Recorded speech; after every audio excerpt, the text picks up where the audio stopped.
നമസ്കാരം, എല്ലാവർക്കും നല്ലൊരു ദിവസം ആശംസിക്കുന്നു. അപ്പോൾ ഇന്നത്തെ ക്ലാസ് മുൻകാല വർഷങ്ങളിൽ പോയിൻറ്റേഴ്സ് എന്നുള്ള ടോപ്പിക്കിൽ നിന്നും ചോദിച്ച ചോദ്യങ്ങളും അവയുടെ ഉത്തരങ്ങളുമാണ് എക്സ്പ്ലനേഷൻ സഹിതം ടീച്ചർ ഇന്ന് ക്ലാസ്സിൽ ഉൾപ്പെടുത്തിയിരിക്കുന്നത്.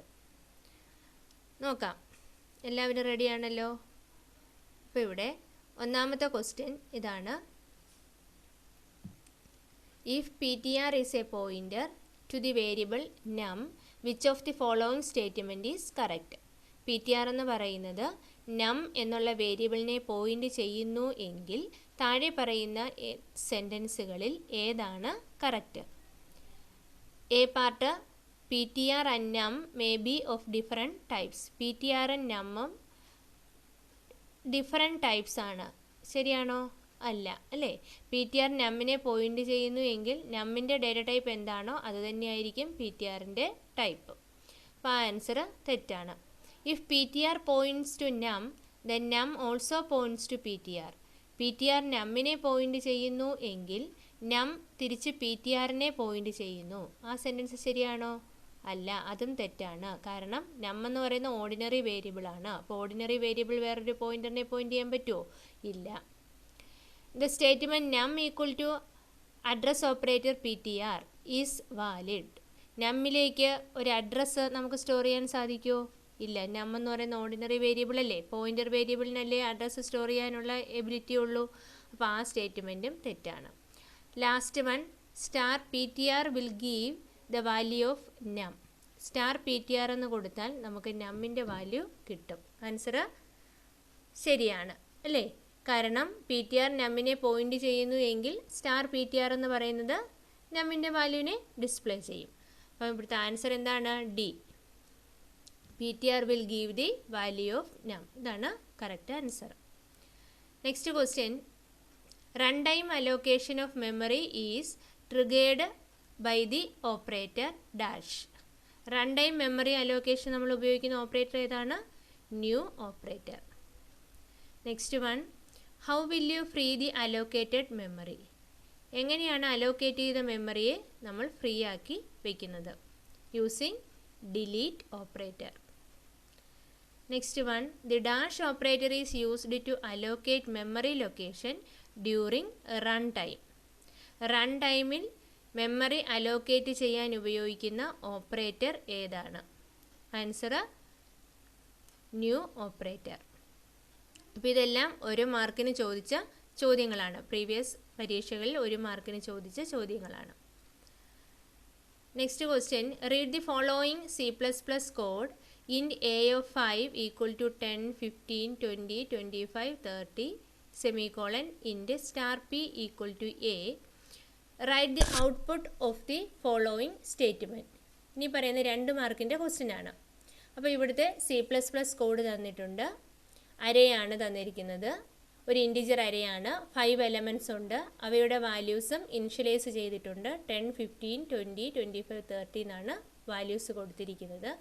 അങ്ങനെയാണെങ്കിൽ താഴെ പറയുന്ന സ്റ്റേറ്റ്മെൻറ്റുകളുടെ ഔട്ട്പുട്ട് എന്തായിരിക്കും? പി എന്നുള്ള പോയിന്റർ വേരിയബിളിലേക്ക് അരയുടെ നെയിം അസൈൻ ചെയ്തിട്ടുണ്ട്. അപ്പോൾ അരയുടെ സ്റ്റാർട്ടിംഗ് ലൊക്കേഷൻ ഏത് വേരിയബിളിൽ കിട്ടിയിരിക്കും? പോയിന്റർ വേരിയബിളിൽ കിട്ടിയിരിക്കും അല്ലേ? അപ്പോൾ ഔട്ട്പുട്ട് സ്റ്റേറ്റ്മെൻറ്റ് നോക്കാം നമുക്ക്. C out star p+2.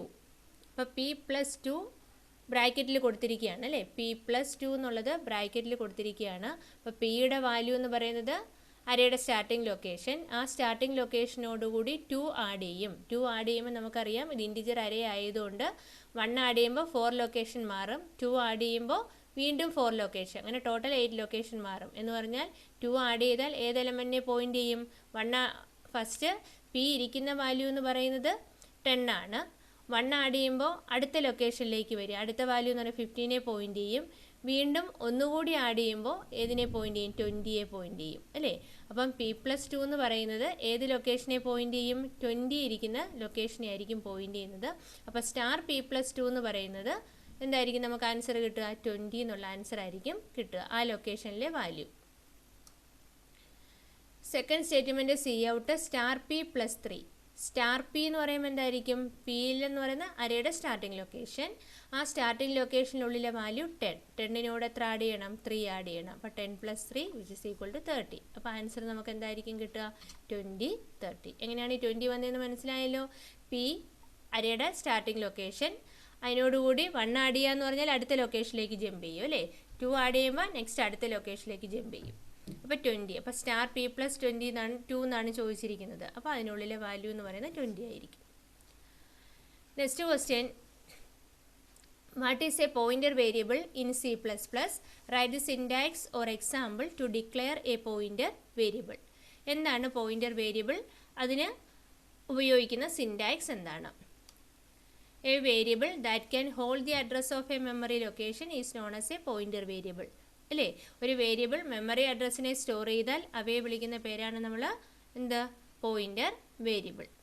Example എന്താണ്? പോയിന്റർ വേരിയബിൾ ഡിക്ലെയർ ചെയ്യാനുള്ള example data type star variable semicolon. അപ്പോൾ പോയിന്റർ വേരിയബിളിൻ്റെ ടൈപ്പ് ആദ്യം കൊടുക്കുക, അത് കഴിഞ്ഞ് ഒരു സ്റ്റാർ സിമ്പിൾ കൊടുക്കുന്നു, വേരിയബിളിൻ്റെ പേര് കൊടുക്കുന്നു, സെമിക്കോളൻ കൊടുക്കുന്നു. ഇങ്ങനെയാണ് നമ്മളൊരു പോയിന്റർ വേരിയബിൾ ഡിക്ലെയർ ചെയ്യുന്നത്. Next question, discuss the problems created by memory leak. Memory leak ഉണ്ടാകുമ്പോൾ എന്തൊക്കെ പ്രോബ്ലംസ് നമുക്ക് ക്രിയേറ്റ് ആകും? മെമ്മറി ലീക്ക് ഉണ്ടാകുന്നതിന് എങ്ങനെയാണ്? ഓർഫൻ മെമ്മറി ബ്ലോക്കിൻ്റെ സൈസ് കൂടുമ്പോഴാണ് അല്ലേ? അപ്പം ഇവിടെ മെമ്മറി ലീക്ക് ഉണ്ടാകുമ്പോൾ ഉണ്ടാകുന്ന ഒരു പ്രോബ്ലം എന്താണ്? Size of the orphan block is increased. Memory leak ഉണ്ടാകുമ്പോൾ ഓർഫൻ ബ്ലോക്കിൻ്റെ സൈസ് കൂടുന്നു. അതുപോലെ memory seems to disappear on every run of program. ഓരോ തവണയും പ്രോഗ്രാം റൺ ചെയ്തുകൊണ്ടിരിക്കുമ്പം മെമ്മറി ഡിസപ്പിയർ ആയിക്കൊണ്ടേയിരിക്കും, മെമ്മറി കുറഞ്ഞുകൊണ്ടേയിരിക്കും. എന്തുകൊണ്ടാണ് ഈ ഓർഫൻ മെമ്മറി ബ്ലോക്ക് ഉണ്ടാകുന്നത്? ന്യൂ ഓപ്പറേറ്റർ ഉപയോഗിച്ച് മെമ്മറി അലോക്കേറ്റ് ചെയ്യുകയും അലോക്കേറ്റ് ചെയ്ത മെമ്മറി റിലീസ് ചെയ്യണമെങ്കിൽ നമ്മൾ ഡിലീറ്റ് ഓപ്പറേറ്റർ ഉപയോഗിക്കണം. ഡിലീറ്റ് ഓപ്പറേറ്റർ ഉപയോഗിച്ച് റിലീസ് ചെയ്യാതിരിക്കുമ്പോഴാണ് ഓർഫൻ മെമ്മറി ബ്ലോക്ക് ഉണ്ടാകുന്നതും. അങ്ങനെ ഓരോ പ്രോഗ്രാമിൻ്റെ ഓരോ പ്രാവശ്യമുള്ള എക്സിക്യൂഷനിൽ ഈ ഓർഫൻ മെമ്മറി ബ്ലോക്കുകൾ ഇൻക്രീസ് ആവുകയും അങ്ങനെ നമുക്ക് മെമ്മറി ലീക്ക് ഉണ്ടാകുകയും ചെയ്യുന്നു. അവസാനം നമുക്ക് മെമ്മറി കുറഞ്ഞുകൊണ്ടേ ഇരിക്കും. അടുത്ത question, what are the different memory allocations in C++? Explain. ഈ ക്വസ്റ്റ്യൻ ശ്രദ്ധിക്കുക. ഇത് 2-3 പ്രാവശ്യം പരീക്ഷയ്ക്ക് ചോദിച്ചിട്ടുള്ള ക്വസ്റ്റ്യനാണ്. 1 മാർക്കിനും 2 മാർക്കിനും ഒക്കെ. അപ്പോൾ different memory allocations are static and dynamic memory allocation അല്ലേ? സ്റ്റാറ്റിക്കും ഡൈനാമിക്കുമാണ് 2 തരം മെമ്മറി അലോക്കേഷൻ. അപ്പോൾ സ്റ്റാറ്റിക്കും ഡൈനാമിക്കും നമുക്കൊന്ന് 2ആയിട്ട് ഡിഫറൻഷ്യേറ്റ് ചെയ്യാം. Memory allocation take place before the execution of a program എക്സിക്യൂഷന് മുന്നേ മെമ്മറി അലോക്കേറ്റ് ചെയ്താൽ അവയെ വിളിക്കുന്ന പേരാണ് static memory allocation. Memory allocation take place during the execution of a execution നടന്നുകൊണ്ടിരിക്കുമ്പോൾ തന്നെ പ്രോഗ്രാം എക്സിക്യൂഷൻ നടന്നുകൊണ്ടിരിക്കുമ്പോൾ തന്നെ മെമ്മറി അലോക്കേറ്റ് ചെയ്യുകയാണെങ്കിൽ അവയെ വിളിക്കുന്ന പേരാണ് ഡൈനാമിക് മെമ്മറി അലോക്കേഷൻ. എക്സിക്യൂഷൻ ടൈമിൽ മെമ്മറി അലോക്കേറ്റ് ചെയ്യുന്നു. അടുത്ത difference, operating system itself allocate and release memory depending on the scope and lifetime of the variable. അപ്പോൾ സ്റ്റാറ്റിക് മെമ്മറി അലോക്കേഷൻ എങ്ങനെയാണ്? ഓട്ടോമാറ്റിക്കലി നടക്കും. Operating system automatically memory allocate ചെയ്യുകയും അതിൻ്റെ സ്കോപ്പും life ടൈമും കഴിയുമ്പോൾ ആ അലോക്കേറ്റ് ചെയ്ത മെമ്മറിയെ ഡിലീറ്റ് ചെയ്യുകയും ചെയ്യും. അത് ഓപ്പറേറ്റിംഗ് സിസ്റ്റം ചെയ്തോളും. പക്ഷേ ഡൈനാമിക് മെമ്മറി അലോക്കേഷൻ്റെ കേസിൽ എങ്ങനെയാണ്? Memory is allocated by new operator ഉപയോഗിച്ച് മെമ്മറി അലോക്കേറ്റ് ചെയ്യുകയും വേണം. അതുപോലെ deallocated by delete operator. ആവശ്യം കഴിഞ്ഞാൽ നമ്മൾ എന്ത് ചെയ്തിരിക്കണം? ഡിലീറ്റ് ഓപ്പറേറ്റർ ഉപയോഗിച്ച് ഡിലീറ്റ് ചെയ്തിരിക്കണം. ഇനി സ്റ്റാറ്റിക് മെമ്മറി അലോക്കേഷന് പോയിന്റർ ഈസ് നോട്ട് എസെൻഷ്യൽ. പോയിന്ററിൻ്റെ ആവശ്യം സ്റ്റാറ്റിക് മെമ്മറി അലോക്കേഷന് ഇല്ല. പക്ഷേ ഡൈനാമിക് മെമ്മറി അലോക്കേഷൻ എന്തുണ്ട്? Pointer is essential. Static memory അലോക്കേഷൻ്റെ കേസിൽ data is referenced using normal variable. ഡേറ്റയെ റെഫർ ചെയ്യാൻ നമ്മൾ ഏത് വേരിയബിളാണ് യൂസ് ചെയ്യുന്നത്? സാധാരണ വേരിയബിളാണ്. But in dynamic memory allocation data is referenced using pointer variable. ഡേറ്റയെ റെഫറൻസ് ചെയ്യാൻ വേണ്ടി നമ്മൾ പോയിന്റർ വേരിയബിളാണ് ഡൈനാമിക് മെമ്മറി അലോക്കേഷനിൽ ഉപയോഗിക്കുന്നത്. അപ്പോൾ ഈ ക്വസ്റ്റ്യൻ മിക്ക എക്സാമുകൾക്കും ചോദിച്ചിട്ട ക്വസ്റ്റ്യനാണ്. അപ്പോൾ ഏറ്റവും ഇമ്പോർട്ടൻ്റ് ആയിട്ടുള്ളൊരു ക്വസ്റ്റ്യനാണ് difference between static and dynamic memory allocation. Next question, orphan memory block are undesirable. How can they avoided? Orphan memory block നല്ലതല്ല അല്ലേ ക്രിയേറ്റ് ആകുന്നത്? അതെങ്ങനെ നമുക്ക് അവോയ്ഡ് ചെയ്യാം? A block of memory that is left unused but not released for further allocation. അതായത് കുറേ memory, block of memory ഉപയോഗശൂന്യമാവുകയും അത് വീണ്ടും അലോക്കേറ്റ് ചെയ്യാൻ പറ്റാതെ വരികയും ചെയ്യുക, അല്ലേ? അങ്ങനെയുള്ള this memory block is called orphan memory. ഇങ്ങനെ വരുന്ന ബ്ലോക്കുകളെയാണ് നമ്മൾ ഓർഫൻ മെമ്മറി എന്ന് വിളിക്കുന്നത്. Remedy for avoid this is to ensure that the memory allocated through new is properly deallocated through delete. അപ്പോൾ ഇതിനുള്ള റെമഡി എന്താണ്? ആവശ്യമില്ലാത്ത മെമ്മറി ക്രിയേറ്റ് ചെയ്യപ്പെടുകയും അത് ഡിലീറ്റ് ചെയ്യപ്പെടാതിരിക്കുകയും ചെയ്യുമ്പോഴാണ് ഓർഫൻ മെമ്മറി ബ്ലോക്ക് ഉണ്ടാകുന്നത്, അല്ലേ? അപ്പോൾ അതിനുള്ള റെമഡി എന്താണ്? നമ്മൾ മെമ്മറി ന്യൂ ഓപ്പറേറ്റർ ഉപയോഗിച്ച് അലോക്കേറ്റ് ചെയ്യുകയും അതുപോലെ പ്രോപ്പർലി അതിനെ എന്ത് ചെയ്തിരിക്കുകയും ചെയ്യണം? Deallocated through delete operator. Delete operator ഉപയോഗിച്ച് അതിനെ ഡിലീറ്റ് ചെയ്തിരിക്കുകയും വേണം. അങ്ങനെ ചെയ്യുകയാണെങ്കിൽ നമുക്ക് എന്ത് ചെയ്യാം? ഓർഫൻ മെമ്മറി ബ്ലോക്കുകൾ അവോയ്ഡ് ചെയ്യാം. Next question, write the use of star and ampersand operator used in pointer. ഇത് സ്റ്റാറും ആംബർസാൻഡും ആണെങ്കിൽ ഈ ഓപ്പറേറ്ററിൻ്റെ പേരുണ്ട്, എന്താണ്? വാല്യൂ അറ്റ് ഓപ്പറേറ്ററും അഡ്രസ് ഓപ്പറേറ്ററുമാണ്, അല്ലേ? അപ്പോൾ ഇവ തമ്മിലുള്ള ഡിഫറൻസ് എന്താണ്, അല്ലെങ്കിൽ ഇവരുടെ യൂസ് എന്താണ്? അപ്പോൾ ദ ഡിഫറൻസ് ഓപ്പറേറ്റർ സ്റ്റാർ, ആ സ്റ്റാർ സിമ്പിൾ നമ്മൾ ഡിഫറൻസ് ഓപ്പറേറ്റർ അല്ലെങ്കിൽ വാല്യൂ അറ്റ് ഓപ്പറേറ്റർ എന്നൊക്കെയാണ് പറയാറ്. Retrieves the value pointed to by the pointer. അപ്പം പോയിന്റ് ചെയ്യുന്ന ലൊക്കേഷനിലെ വാല്യൂ കിട്ടാനാണ് നമ്മൾ ഏത് ഓപ്പറേറ്റർ ഉപയോഗിക്കുന്നത്? ഈ ഡിഫറൻസ് ഓപ്പറേറ്റർ യൂസ് ചെയ്യുന്നത്. അതായത് ഗെറ്റ് ദി ഡേറ്റ കിട്ടുന്നതിന് വേണ്ടി. But address operator to get the address of a variable. Address operator എന്തിനാണ് ഉപയോഗിക്കുന്നത്? ഒരു വേരിയബിളിൻ്റെ അഡ്രസ്സ് കിട്ടുന്നതിന് വേണ്ടിയാണ് അഡ്രസ് ഓപ്പറേറ്റർ യൂസ് ചെയ്യുന്നത്. Okay, next, answer any one question A or B. ഇവിടെ 2 ക്വസ്റ്റ്യൻ ഉണ്ട്. ഇത് 3 മാർക്കിൻ്റെ ക്വസ്റ്റ്യൻ ആണ് ഇനി പറയുന്നത്. അപ്പോൾ ഇവിടെ 2 എയും ബിയും തന്നിട്ടുണ്ട്. അതിലേതെങ്കിലും ഒന്ന് നിങ്ങൾ ആൻസർ ചെയ്താൽ മതി. അപ്പോൾ അതിൽ അങ്ങനെ ഒരു ക്വസ്റ്റ്യൻ ആണ്. അപ്പോൾ അതിൽ എ ക്വസ്റ്റ്യൻ ഇതായിരുന്നു, predict the output of the following program. താഴെ തന്നിരിക്കുന്ന പ്രോഗ്രാമിൻ്റെ ഔട്ട്പുട്ട് പ്രഡിക്റ്റ് ചെയ്യുക. അപ്പോൾ പ്രോഗ്രാം ഇതാണ്: #include iostream.h, #include conio.h, void main, int x equal to 100, y equal to 20, void swap int star x int star y semicolon cout എക്സിൻ്റെയും വൈയുടെയും value cout ചെയ്തിരിക്കുന്നു. ഇനി എക്സിനോട് 15 ആഡ് ചെയ്തു, വൈയോട് 25 ആഡ് ചെയ്തു. എക്സിനോട് 15 ആഡ് ചെയ്തു, വൈയുടെ വാല്യൂവിനോട് 25 ആഡ് ചെയ്തു. വീണ്ടും സ്വാപ്പ് എന്ന് പറയുന്ന മറ്റൊരു ഫംഗ്ഷനെ കോൾ ചെയ്തിരിക്കുകയാണ്. ആ ഫംഗ്ഷൻ്റെ ബ്രാക്കറ്റിൽ എന്ത് ചെയ്തിരിക്കുകയാണ്? എക്സിൻ്റെയും വൈയുടെയും അഡ്രസ്സാണ് പാസ് ചെയ്തിരിക്കുന്നത് ആ ഫംഗ്ഷനിലേക്ക്. cout values after swap. Values സ്വാപ്പിന് ശേഷമുള്ള വാല്യൂസ് എന്തായിരിക്കും അതിവിടെ ഡിസ്പ്ലേ ചെയ്യാണ്. cout എക്സ് വൈയും ഡിസ്പ്ലേ ചെയ്യാനുള്ള മെസ്സേജ് കൊടുത്തു, ഗെറ്റ് ch കൊടുത്തു. ഓക്കെ, മെയിൻ ക്ലോസ് ചെയ്തു. അടുത്ത സ്വാപ്പ് എന്നുള്ള ഫംഗ്ഷനെ എഴുതിയിരിക്കുകയാണ്. ഇതൊരു ഫംഗ്ഷനാണ് തന്നിരിക്കുന്നത്. സ്വാപ്പ് എന്നുള്ള മറ്റൊരു ഫംഗ്ഷൻ എഴുതിയിരിക്കുകയാണ്. ആ ഫംഗ്ഷൻ്റെ ഇവിടെ നമ്മൾ പാസ് ചെയ്തത് എന്താണ്? അഡ്രസ്സാണ് ഇങ്ങോട്ടേക്ക് പാസ് ചെയ്തത്. അപ്പോൾ അത് റിസീവ് ചെയ്യണമെങ്കിൽ, അഡ്രസ്സ് റിസീവ് ചെയ്യണമെങ്കിൽ നമുക്കിവിടെ എന്ത് വേണം? ഒരു പോയിൻ്റർ വേരിയബിൾ വേണം, അല്ലേ? അപ്പോൾ എക്സ് എന്ന് പറയുന്നത് ഇൻറ്റിജറാണ്. അപ്പോൾ ഇൻറ്റിജറിൻ്റെ അഡ്രസ്സാണ് പാസ് ചെയ്തിരിക്കുന്നത്. അതുകൊണ്ട് ഒരു ഇൻറ്റിജർ പോയിൻ്റർ ഉണ്ടെങ്കിലേ ആ അഡ്രസ്സ് റിസീവ് ചെയ്യാൻ സാധിക്കുകയുള്ളൂ. അപ്പോൾ എക്സും വൈയും 2 ഇൻറ്റിജർ പോയിൻ്ററിലേക്ക് ഈ വന്ന എക്സിൻ്റെ അഡ്രസ്സും വൈയുടെ അഡ്രസ്സും ഇവിടെ സ്വീകരിക്കാൻ വേണ്ടി നമ്മൾ 2 പോയിൻ്റർ വേരിയബിൾ അവിടെ കൊടുത്തിട്ടുണ്ട്. അത് കഴിഞ്ഞ് ഇൻറ്റി ടെമ്പ് എന്ന് പറയുന്ന വേറൊരു വേരിയബിൾ എടുത്തിരിക്കുന്നു. Temp equal to value at X. എക്സിൻ്റെ വാല്യൂ ടെമ്പിലേക്ക്, എക്സ് പോയിൻ്റ് ചെയ്യുന്ന ലൊക്കേഷനിലെ വാല്യൂ ടെമ്പിലേക്ക് അസൈൻ ചെയ്തു. Star X equal to star Y. അപ്പോൾ വൈ എക്സ് പോയിൻ്റ് ചെയ്യുന്ന ലൊക്കേഷനിലെ വാല്യൂ വൈ പോയിൻ്റ് ചെയ്യുന്ന ലൊക്കേഷനിലെ വാല്യൂ ആക്കി മാറ്റുന്നു. Star Y equal to temp. അത് കഴിഞ്ഞ് വൈ പോയിൻ്റ് ചെയ്യുന്ന ലൊക്കേഷനിലെ വാല്യൂ എന്താക്കി മാറ്റുന്നു? ടെമ്പിലെ വാല്യൂ ആക്കി മാറ്റുന്നു. Curly bracket close. ഓക്കെ, അപ്പോൾ ഇവിടെ ഔട്ട്പുട്ട് എന്തായിരിക്കും? ഇതാണ് നമുക്ക് പ്രെഡിക്റ്റ് ചെയ്യേണ്ടത്. അപ്പോൾ ഇങ്ങോട്ട് ശ്രദ്ധിക്കുക. അപ്പോൾ ഇവിടെ എക്സിൻ്റെ വാല്യൂ 100ഉം വൈയുടെ വാല്യൂ 20ഉം, അതിലാർക്കും സംശയമില്ല. ഓക്കെ, അപ്പോൾ void swap int star X int star Y. അപ്പോൾ ഇവിടെ ഒരു ഫംഗ്ഷൻ എന്ത് ചെയ്തിരിക്കുകയാണ്? ഉണ്ടെന്ന് ഡിക്ലെയർ ചെയ്തിരിക്കും. ഫംഗ്ഷൻ്റെ പ്രോട്ടോടൈപ്പ് ഇവിടെ എഴുതിയിട്ടുണ്ട്. എക്സും വൈയും ജസ്റ്റ് ഡിസ്പ്ലേ ചെയ്തിരിക്കുന്നു. എക്സും വൈയും ഡിസ്പ്ലേ ചെയ്യുമ്പോൾ നമുക്ക് ആൻസർ എന്തായിരിക്കും കിട്ടുക? എക്സിൻ്റെ വാല്യൂ 100ഉം വൈയുടെ വാല്യൂ 20ഉം നമുക്ക് ഔട്ട്പുട്ടായിട്ട് കിട്ടും. ഓക്കെ, അല്ല സംശയമില്ലല്ലോ. എക്സിൻ്റെയും വൈയുടെയും വാല്യൂ പ്രിൻറ്റ് ചെയ്തു. അത് കഴിഞ്ഞിട്ട് എന്താ ചെയ്തത്? എക്സിനോട് 15 കൂട്ടി. അപ്പോൾ 100നോട് 15 ആഡ് ചെയ്തു. അതുപോലെ വൈയോട് എത്ര ആഡ് ചെയ്തു? 25 ആഡ് ചെയ്തു. അപ്പം 20യോട് 25 ആഡ് ചെയ്ത് വൈയിൽ സ്റ്റോർ ചെയ്തു. എക്സിനോട് 15 ആഡ് ചെയ്ത് എക്സിനും സ്റ്റോർ ചെയ്തു. അപ്പോൾ എക്സിൻ്റെ വാല്യൂ 115 ആയി, വൈയുടെ വാല്യൂ എത്രയായി? 45 ആയി അല്ലേ. അത് കഴിഞ്ഞ് ഒരു ഫംഗ്ഷനെ കോൾ ചെയ്തിരിക്കുകയാണ്. ആ ഫംഗ്ഷനിലേക്ക് എക്സിൻ്റെ അഡ്രസ്സും വൈയുടെ അഡ്രസ്സും പാസ് ചെയ്തു. അപ്പോൾ ഇവിടെ എക്സിനോട് 15 ആഡ് ചെയ്യുമ്പോൾ എക്സിൻ്റെ വാല്യൂ 115ഉം വൈയുടെ വാല്യൂ 45ഉമായി മാറും. ഓക്കെ, അത് സംശയമില്ലല്ലോ. അത് കഴിഞ്ഞ് നമ്മളൊരു ഫംഗ്ഷനെ കോൾ ചെയ്തു. സ്വാപ്പ് എന്നുള്ള ഫംഗ്ഷനെയാണ് കോൾ ചെയ്തിരിക്കുന്നത്. എക്സിൻ്റെ അഡ്രസ്സും വൈയുടെ അഡ്രസ്സും പാസ് ചെയ്തു. ഓക്കെ, അത് കഴിഞ്ഞ് എന്തായിരിക്കും സംഭവിക്കുക? ഈ ഫംഗ്ഷൻ കോൾ ചെയ്യുമ്പോൾ നേരെ കൺട്രോൾ ഫംഗ്ഷനിലേക്ക് പോകും അല്ലേ. അപ്പോൾ ഫംഗ്ഷനിലേക്ക് എക്സിൻ്റെ അഡ്രസ്സ് സ്റ്റോർ ചെയ്യാൻ ഇവിടെ ഒരു പോയിൻ്റർ എടുത്തു. അതിൻ്റെ പേര് എക്സ് എന്ന് തന്നെ, ഒന്നും പ്രോബ്ലം ഇല്ല. എക്സ് എന്ന് തന്നെ വേരിയബിൾ എടുത്തിരിക്കുകയാണ്. വൈ എന്നുള്ള പോയിൻ്റർ വേരിയബിളിലേക്ക് വൈയുടെ അഡ്രസ്സും വന്നു അല്ലേ.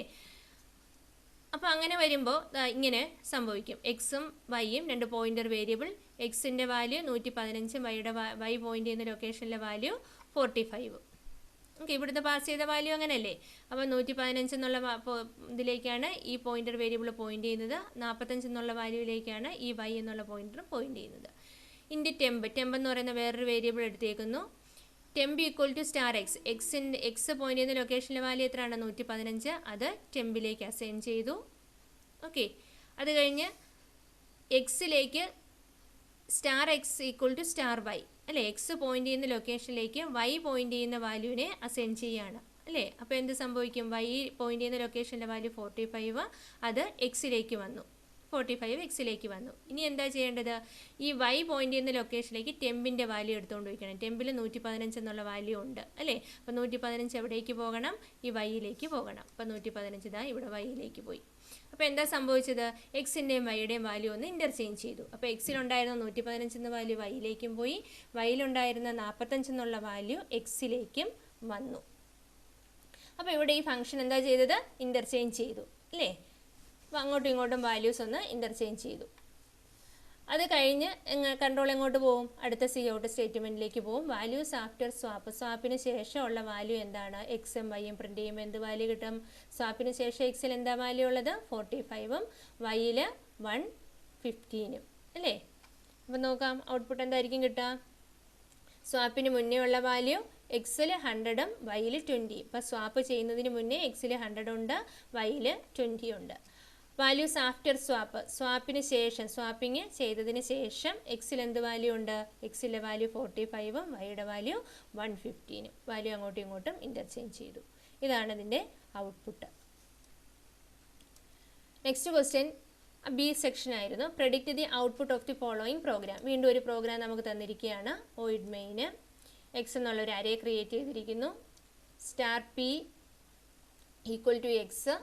പിന്നെ വേറെ രണ്ട് വേരിയബിൾ എടുത്തിട്ടുണ്ട്, കെയും കെയും. അപ്പോൾ ഒരു പോയിൻ്റർ വേരിയബിൾ പി എടുത്തു. ആ പിയിൽ അരയുടെ സ്റ്റാർട്ടിംഗ് ലൊക്കേഷൻ സ്റ്റോർ ചെയ്തിട്ടുണ്ട്, എക്സ് സ്റ്റോർ ചെയ്തിട്ടുണ്ട്. പിന്നെ രണ്ട് വേരിയബിൾ കെയും കെയും. C out values of P star P. പിയുടെ വാല്യൂ അല്ലേ. സ്റ്റാർ പി എന്ന് കൊടുത്താൽ നമുക്ക് എന്താ ആൻസർ കിട്ടും? പിയിൽ എന്താ വാല്യൂ ഉള്ളത്? അരയുടെ സ്റ്റാർട്ടിംഗ് ലൊക്കേഷൻ. ആ സ്റ്റാർട്ടിംഗ് ലൊക്കേഷനുള്ളിലെ വാല്യൂ എന്ന് പറയുമ്പോൾ നമുക്ക് കിട്ടുന്ന ആൻസർ എത്ര ആയിരിക്കും? 15. അടുത്ത K equal to star P plus 5.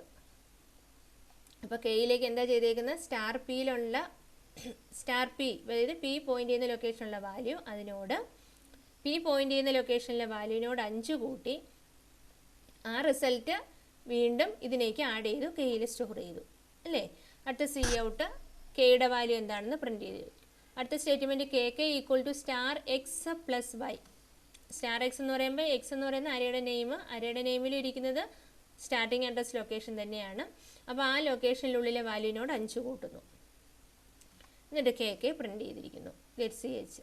Okay, അപ്പോൾ ഈ സ്റ്റേറ്റ്മെൻറ്റ് ഔട്ട്പുട്ട് ചെയ്യാൻ പറയുമ്പോൾ നമുക്ക് എന്തായിരിക്കും ഔട്ട്പുട്ടായിട്ട് കിട്ടുക? Value of P equal to 50 അല്ലേ. ഈ സ്റ്റേറ്റ്മെൻറ്റ് എക്സിക്യൂട്ട് ചെയ്യുമ്പോൾ ഔട്ട്പുട്ട് എന്ന് പറയുന്നത് സ്റ്റാർ പിയിലെ വാല്യൂ എന്ന് പറയുമ്പോൾ പി പോയിൻ്റ് ചെയ്യുന്നത് എക്സിൻ്റെ സ്റ്റാർട്ടിംഗ് ലൊക്കേഷൻ, അരയുടെ സ്റ്റാർട്ടിംഗ് ലൊക്കേഷനിലെ വാല്യൂ 15. അടുത്ത സ്റ്റേറ്റ്മെൻറ്റ് ഇതാ, ഇവിടെ കെ പ്രിൻറ്റ് ചെയ്യാൻ പറയുമ്പോൾ എന്തായിരിക്കും? കെയുടെ വാല്യൂ എന്താണ്? സ്റ്റാർട്ടിംഗ് ലൊക്കേഷനിലെ വാല്യൂ 15 പ്ലസ് സ്റ്റാർട്ടിംഗ് ലൊക്കേഷനിലെ വാല്യൂവിനോട് 5 കൂട്ടി അല്ലേ. 15 പ്ലസ് 5 അപ്പോൾ 20 പ്ലസ് 15 അപ്പോൾ 35 എന്നുള്ള വാല്യൂ ആയിരിക്കും നമ്മുടെ കെയിലുണ്ടായിരിക്കുക അല്ലേ. അടുത്ത കെ കെയിൽ എന്ത് വാല്യൂ ആയിരിക്കും ഉണ്ടായിരിക്കുക? സ്റ്റാർ എക്സ് പ്ലസ് 5 എന്നാണ് പറഞ്ഞത്. സ്റ്റാർ എക്സ് എന്ന് പറയുമ്പോൾ അരയുടെ സ്റ്റാർട്ടിംഗ് ലൊക്കേഷൻ. അപ്പോൾ 15 സ്റ്റാർട്ടിംഗ് ലൊക്കേഷനിലെ വാല്യൂ 15 പ്ലസ് 5 ഈക്വൽ ടു 20. അപ്പോൾ നമുക്ക് കിട്ടുന്ന ആൻസർ എന്തൊക്കെയായിരിക്കണം? Value of P equal to 15, K equal to 35, K equal to 20. ഇതായിരിക്കും നമുക്ക് കിട്ടുന്ന ഔട്ട്പുട്ട്. ഓക്കെ. അപ്പോൾ ഇങ്ങനെ പരീക്ഷയ്ക്ക് പ്രോഗ്രാം തന്നിട്ട് അതിൻ്റെ ഔട്ട്പുട്ട് പ്രെഡിക്റ്റ് ചെയ്യാൻ ചോദിക്കും. മിക്കവാറും ഇങ്ങനെയുള്ള ക്വസ്റ്റ്യനാണ് ഈ ഭാഗത്തു നിന്ന് നമുക്ക് കിട്ടുക. അപ്പോൾ next question, what is A self referential structure? എന്താണ് സെൽഫ് റെഫറൻഷ്യൽ സ്ട്രക്ചർ? അപ്പോൾ answer, self referential structure is A structure in which one of the elements is a pointer to the same structure. A location of this type structure contains the data and address of another location of the same type. It can be extended as per the requirement. അതായത് self referential സ്ട്രക്ചറിൽ എന്താണ്, ഒരു സ്ട്രക്ചറിനുള്ളിൽ അതേ ടൈപ്പിലുള്ള ഒരു സ്ട്രക്ചറിൻ്റെ pointer ഉണ്ടായിരിക്കും അല്ലേ. അപ്പോൾ എന്ത് ചെയ്യും, ആ സ്ട്രക്ചർ ആ ടൈപ്പിലുള്ള മറ്റൊരു ലൊക്കേഷനിലിരിക്കുന്ന അതേ ടൈപ്പിലുള്ള ഒരു സ്ട്രക്ചറിനെ റെഫർ ചെയ്യും. ഓക്കെ. അങ്ങനെ ആ സ്ട്രക്ചർ വീണ്ടും അടുത്ത ലൊക്കേഷനിലേക്ക് റെഫർ ചെയ്യും. ഇങ്ങനെ എത്ര പ്രാവശ്യം വേണമെങ്കിലും നമുക്കിത് എക്സ്റ്റെൻഡ് ചെയ്ത് പോകാം. അപ്പോൾ ഒരു സ്ട്രക്ചറിനുള്ളിൽ അതേ ടൈപ്പിലുള്ള ഒരു പോയിന്റർ വരികയാണെങ്കിൽ അതിനെ നമ്മൾ സെൽഫ് റെഫറൻഷ്യൽ സ്ട്രക്ചർ എന്ന് വിളിക്കുന്നു. What is the difference between the declaration statements given below? താഴെ തന്നിരിക്കുന്ന ഡിക്ലറേഷൻ സ്റ്റേറ്റ്മെൻറ്റുകളുടെ വ്യത്യാസങ്ങൾ എന്താണ്? ഇത് 2 മാർക്കിന് ചോദിച്ചിരിക്കുന്ന ക്വസ്റ്റ്യൻ ആണ്.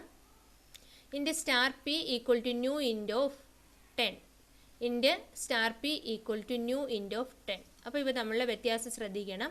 ഒന്ന് ബ്രാക്കറ്റിലാണ് 10 കൊടുത്തേക്കുന്നത്, അതായത് പരാന്തസിസിലാണ് 10 കൊടുത്തേക്കുന്നത്. മറ്റൊന്ന് സ്ക്വയർ ബ്രാക്കറ്റിലാണ് 10 കൊടുത്തിരിക്കുന്നത് അല്ലേ. അപ്പോൾ ഇങ്ങനെ ബ്രാക്കറ്റിൽ കൊടുക്കുമ്പോഴുള്ള വ്യത്യാസം എന്താണ്? Int star P equal to new int of 10. ഇവിടെ നമ്മുടെ പരാന്തസിസിലാണ് വാല്യൂ കൊടുത്തിരിക്കുന്നത്. ഇങ്ങനെ വാല്യൂ കൊടുത്താൽ എന്താ സംഭവിക്കുക? Initialization along with dynamic memory allocation. അതായത് ഇൻറ്റിന് വേണ്ടി മെമ്മറി അലോക്കേറ്റ് ചെയ്യുകയും ആ അലോക്കേറ്റ് ചെയ്ത ലൊക്കേഷനിൽ 10 എന്നുള്ള വാല്യൂ സ്റ്റോർ ചെയ്യുകയും അതിൻ്റെ അഡ്രസ് ലൊക്കേഷൻ PTRലേക്ക് പോയിൻ്റ് ചെയ്യുകയും ചെയ്യുന്നു. അതായത് മെമ്മറി അലോക്കേഷനോടൊപ്പം തന്നെ വാല്യൂ ഇനിഷ്യലൈസ് ചെയ്യുന്നു. രണ്ടാമത്തെ സ്റ്റേറ്റ്മെൻറ്റ് ഇതായിരുന്നു, int star PTR equal to new int of 10. ആ ഇൻറ്റ് ഓഫ് 10 എന്ന് പറയുന്നത് എന്താണ്? സ്ക്വയർ ബ്രാക്കറ്റിലാണ് കൊടുത്തിരിക്കുന്നത് അല്ലേ. അപ്പോൾ ഇവിടെ എന്താ സംഭവിച്ചിരിക്കുന്നത്? This is creation of dynamic integer array of size 10. അതായത് ഇവിടെ എന്താ സംഭവിച്ചിരിക്കുന്നത്? ഡൈനാമിക് ആയിട്ട് ഒരു ഇൻറ്റിജർ അറേ ക്രിയേറ്റ് ചെയ്തിരിക്കുകയാണ്. ആ അറേയുടെ സൈസ് 10. അപ്പോൾ 10 ഇൻറ്റിജർ എലമെൻറ്റ്സ് സ്റ്റോർ ചെയ്യാൻ ആവശ്യമായിട്ടുള്ള മെമ്മറി എക്സിക്യൂഷൻ ടൈമിൽ അലോക്കേറ്റ് ചെയ്യുകയും അതിൻ്റെ സ്റ്റാർട്ടിംഗ് ലൊക്കേഷൻ PTRലേക്ക് സ്റ്റോർ ചെയ്യുകയും ചെയ്തിരിക്കുന്നു. ഇതാണ് ഈ സ്റ്റേറ്റ്മെൻറ്റിൽ സംഭവിച്ചിരിക്കുന്നത്. ഇതാണ് ഇവ തമ്മിലുള്ള ഡിഫറൻസ്. അടുത്ത question, what is a pointer in C++? Declare a pointer and initialise with the name of your country. അതായത് എന്താണ് പോയിന്റർ? ഒരു പോയിന്റർ ഇനിഷ്യലൈസ് ചെയ്യുക, നമ്മുടെ കൺട്രിയുടെ പേര് സ്റ്റോർ ചെയ്യുന്ന ഒരു പോയിന്റർ ഇനിഷ്യലൈസ് ചെയ്യുക. ഇത് 3 മാർക്കിന് ചോദിച്ചൊരു ക്വസ്റ്റ്യൻ ആണ്. അപ്പോൾ pointer is A variable that can hold the address of memory location. നമുക്കറിയാം മെമ്മറി ലൊക്കേഷൻ സ്റ്റോർ ചെയ്യുന്ന വേരിയബിളുകളാണ് pointer. Pointer is primitive since it contain memory address which is atomic in nature. Pointer എന്ന് പറയുന്ന primitive ആണ്, കാരണം ഒരു memory ലൊക്കേഷൻ്റെ address പിന്നെ വേറെ ആൾക്കും റിപ്പീറ്റ് ചെയ്യില്ല അല്ലേ. അത് അറ്റോമിക് ഇൻ നേച്ചർ ആയിരിക്കും. So we will say that pointer is A variable that point two A memory location. Pointer എപ്പോഴും ഒരു മെമ്മറി ലൊക്കേഷനിലേക്ക് പോയിന്റ് ചെയ്യും. അതെപ്പോഴും അറ്റോമിക് ഇൻ നേച്ചർ ആയിരിക്കും. അല്ലെങ്കിൽ ഓർ ഡേറ്റ, ആ ലൊക്കേഷനിലേക്ക് പോയിന്റ് ചെയ്യുക മീൻസ് ആ ലൊക്കേഷനിലേക്കോ അല്ലെങ്കിൽ ആ ഡേറ്റയിലേക്കോ അത് പോയിന്റ് ചെയ്യും. അതിനോടൊപ്പം ഉണ്ടായിരുന്ന ക്വസ്റ്റ്യൻ ആയിരുന്നു, ഒരു പോയിന്റർ ഇനിഷ്യലൈസ് ചെയ്യുകയും നമ്മുടെ എന്ത് വേണം, കൺട്രിയുടെ നെയിം സ്റ്റോർ ചെയ്യുകയും ചെയ്യുക. അപ്പോൾ കൺട്രിയുടെ നെയിം എന്ന് പറയുന്നത് നമ്മുടെ കൺട്രിയുടെ നെയിം ഇന്ത്യ. അപ്പോൾ ഇന്ത്യ സ്റ്റോർ ചെയ്യണമെങ്കിൽ നമുക്ക് എന്താ വേണ്ടത്? ഒരു സ്ട്രിങ്ങാണ് വേണ്ടത് അല്ലേ. സ്ട്രിങ് എന്ന് പറയുന്നത് ക്യാരക്ടറിൻ്റെ അരയാണ്. അപ്പോൾ നമ്മളിവിടെ ക്യാരക്ടർ പോയിന്റർ ഡിക്ലെയർ ചെയ്ത് അതിലേക്ക് ഇന്ത്യ എന്നുള്ള സ്ട്രിങ്ങിനെ സ്റ്റോർ ചെയ്യണം. അപ്പോൾ char star name equal to double കോട്ട്സിനുള്ളിൽ ഇന്ത്യ എന്ന് കൊടുത്താൽ മതി, സെമിക്കോളൻ കൊടുക്കുക. അപ്പോൾ char star name equal to double കോട്ട്സിനുള്ളിൽ ഇന്ത്യ സെമിക്കോളൻ. അപ്പോൾ ഇങ്ങനെ നമുക്കൊരു സ്ട്രിങ്ങിനെ ക്യാരക്ടർ പോയിന്റർ ഉപയോഗിച്ച് അസൈൻ ചെയ്തു. ഓക്കെ. അപ്പോൾ ഇത്രയും ക്വസ്റ്റ്യൻസ് മുൻകാല വർഷങ്ങളിൽ പോയിന്റർ എന്നുള്ള ടോപ്പിക്കിൽ നിന്നും ചോദിച്ച ക്വസ്റ്റ്യൻസ് ആണ്. അപ്പോൾ ഇവ നന്നായിട്ട് മനസ്സിലാക്കുക. അപ്പോൾ ഇവിടെ നമ്മൾ ശ്രദ്ധിക്കാനുള്ള കാര്യം കൂടുതലും ഔട്ട്പുട്ട് പ്രെഡിക്റ്റ് ചെയ്യാനുള്ള ക്വസ്റ്റ്യൻസ്, സ്റ്റാറ്റിക് ആൻഡ് മെമ്മറി അലോക്കേഷൻ്റെ ഡിഫറൻസ്, ഇതൊക്കെയാണ് ഈ പോയിന്റർ പാർട്ടിൽ നിന്നും കൂടുതലായിട്ട് ചോദിച്ചിരിക്കുന്ന ചോദ്യങ്ങൾ. Okay, thank U.